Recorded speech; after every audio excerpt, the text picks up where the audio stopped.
திருவள்ளூர் பொன்னேரி பகுதியில் உள்ள வெள்ள ஓடையில் குளித்துக் கொண்டிருக்கும் போது நீரில் அடித்துச் செல்லப்பட்ட குகன் என்ற 8ஆம் வகுப்பு மாணவனும் காப்பாற்றுவதற்காக சென்ற அவனது நண்பன் நிஷாந்தும் நீரில் மூழ்கி உயிரிழந்தனர். தகவல் அறிந்து வந்த தீயணைப்புத்துறையினர் நீண்ட நேர போராட்டங்களுக்கு பிறகு மாணவர்களின் சடலங்களை மீட்டனர்.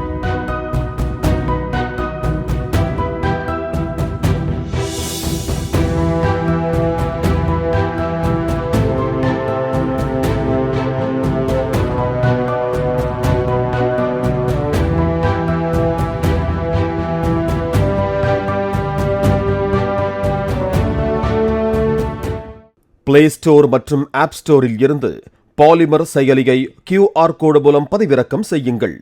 செய்திகளை உடனுக்குடன் பெறுங்கள்.